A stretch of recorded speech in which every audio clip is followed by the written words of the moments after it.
This video is sponsored by Squarespace. The villains of Dragon Ball have become some of the most memorable and recognizable in the history of anime. And one of the essential keys to success for any good villain is their reveal. Dragon Ball has some of the best villain introductions and reveals in the history of anime. However, not all of them are spectacular. But before I break down how these scenes work, I'd like you to cast your vote here on what your favorite villain introduction was before watching this video. At the end of this video, I'll give you a second chance to cast your vote, and let's see if your opinion changes. I might not be as persuasive as Frieza, but I do have a decent understanding of how these scenes were written, why many of them work, and why others might not work as well. I'm totally not Mark, and this is Dragon Ball, Mastering the Evil Introduction. I was told flat out I'd never obtain a single Dragon Ball, and since I've never been one to take bad news well, I'm afraid I killed him.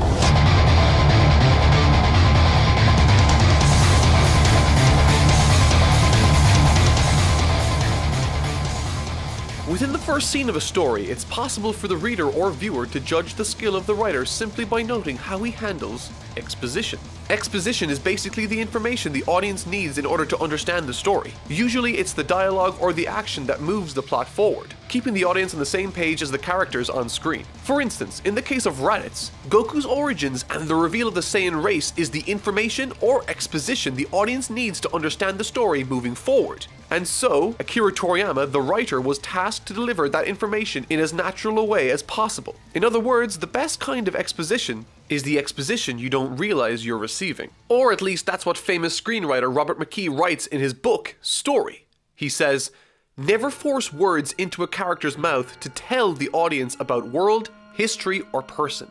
Rather, show us honest, natural scenes in which human beings talk and behave in honest, natural ways. Yet at the same time indirectly pass along the necessary facts." And funnily enough, a scene that has terrific examples of good and bad exposition can be found here. Raditz remarks, "You're all grown up, but I could tell it was you at a glance, Kakarot. My, how you look like our father." Goku mutters Kakarot to himself, confused. Raditz demands an explanation and a mission report, citing his expectations and confusion. Seeing Goku still confused, Krillin decides to try and talk Raditz down, only to be met by, "I am here!"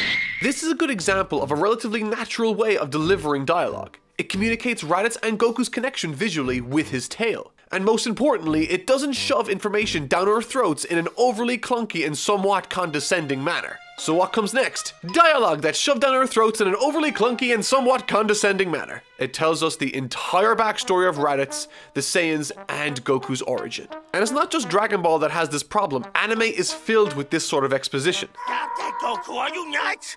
That form is too much of a drain on your energy. You'll use up everything you had for your trip! And so now that we know what makes for good dramatized exposition, let's take a look at this character.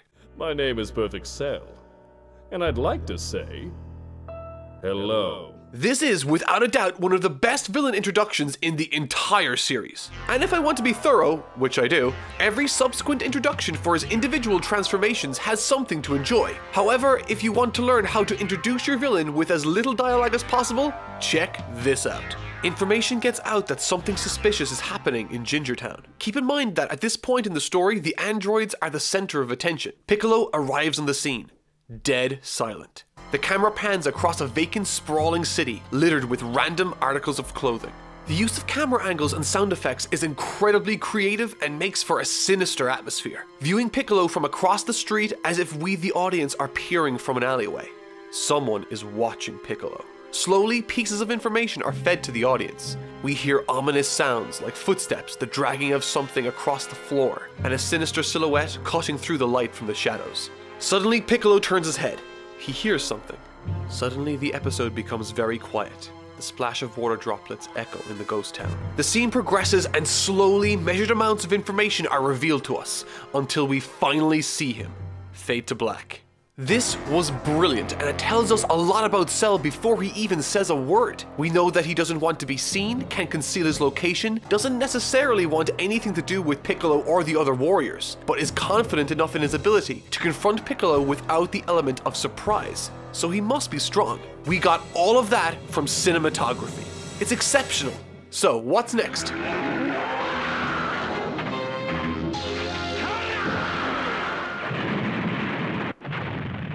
I want to preface this by saying I don't dislike King Piccolo as a villain. I think he's fun, but his introduction might as well have been him reading from the script. But it's not all bad, so let's begin with the good. Once the World Martial Arts Tournament concludes, Krillin is found dead and alone, murdered by a strange, never-before-seen monster.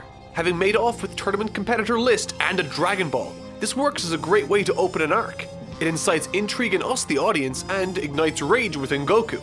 So, that's good. Smash cut to inside King Piccolo's ship. The first thing he says is, "If you gather all 7, any wish will be granted, eh?" He proceeds then to tell us exactly what he wants to wish for and why. This serves literally no purpose within the context of this conversation. Its only purpose is to communicate the motivations of the villain in as short a time span as possible to us, the readers or viewers specifically. For all intents and purposes, he may as well have been winking at the camera as he said it. Certainly not invisible exposition. I mean, if you think about it, if the monster that murdered Krillin, Tambourine, made off with the tournament roster and a Dragon Ball, then that means his orders would have been given to him prior to this entire conversation between King Piccolo and Pilaf. Yet, right here, Piccolo is acting as though this is the first time he's heard of it. This is lazy writing. Dealing with knotty problems of exposition so intimidates some writers that they try to get it all out of the way as soon as possible. Robert McKee. This is very much the issue with much of Toriyama's early stories. It's the exact problem with the write-it scene. Akira Toriyama had a tendency to cram as much exposition into the first act, or even the first chapter as he could, in order to focus on other aspects of the story like the conflicts and the climax. Aspects of storytelling he had a natural aptitude for. This exposition faux pas affected most characters in early Dragon Ball. Raditz, Vegeta, Nappa. However, it started to fade away leading into the Namek saga, resulting in this scene. A valiant effort, my friend, but you will kindly answer our questions in the same language with which they were addressed to you, not this gibberish. Now, I've touched on this scene before in this video, but man, is this scene fantastic. And it's filled with some sensational characterization for Frieza. If you didn't know him before this scene, afterwards you will know next to everything about him and what he stands for. In the past, I've brought attention to the striking similarities between this scene and the opening of Inglourious Basterds, and I stand behind this as one of Frieza's absolute best scenes. Everything from his choice of words to the inflection he uses, and the air of murder that fills the air when he starts to get annoyed. Frieza in this scene is very much playing up for the theatrics of it all. Indeed, he was most adamant about that point. Try as we might, though, we could not get him to say more. At least, not before we decided to kill one of them. During this scene, we learn that Frieza is filled with self-importance. He's intelligent and he only accepts cooperation, utilizing fear and his power to get what he wants. The situation also serves as a natural means to communicate to us that he wants the Dragon Balls. It lets us know that Gohan and Krillin are in the know, and thanks to the Scouters, Vegeta is too. This is a spectacular scene that for me really ticks all the boxes, but this next one might just be better. It's about time, Saiyan. I can't wait to watch you die. Dragon Ball Super had its ups and downs, and definitely introducing its antagonists was one of the areas in which it lacked pizzazz. Jiren was meditating in silence as people told us why he was cool. Hit was sitting there. To be clear, I don't actively dislike Hit, I'm more indifferent about him. But one character's debut that absolutely, without question, blew the rest of the competition out of the water was Goku Black. While other characters were given a short scene to establish themselves, Goku Black got an entire episode. And let me tell you, they made full use of that time establishing this character. From the very first scene, he is built up as this force of nature, pursuing Trunks through a hellscape of his design. Immediately, this communicates that this character is unlike anything we have seen before, and that Trunks is in dire straits. Through the runtime of this episode, we are shown the consequences his presence has wrought on this world, with no scene better encapsulating that than this one. The stage is finally set for the reveal. Standing atop his altar, above all of humanity, surrounded by flames and destruction, Trunks sits crying with the woman he loves lifeless in his arms. Goku Black is unmasked. Utterly spectacular, I wouldn't change a single thing. Now that we're nearing the end, I would like to invite you to cast your vote a second time. Which of these 4 characters do you think had the best introduction? Click here and let your vote be counted. Over the last number of decades, Dragon Ball has garnered a reputation as being an anime without any substance. However, labeling it as such is an overgeneralization in my view and does a disservice to its spectacular and carefully crafted characterization. The villains that inhabit the pages of Dragon Ball are colorful, over the top, and in some cases campy, but there is no denying that you know all of their personalities front to back. Creating gripping scenarios, scripts, and characters doesn't happen by accident. It takes careful planning and a measured approach. So in the scenes where it works, I think it's important to appreciate Akira Toriyama's evil introductions. Thanks for watching.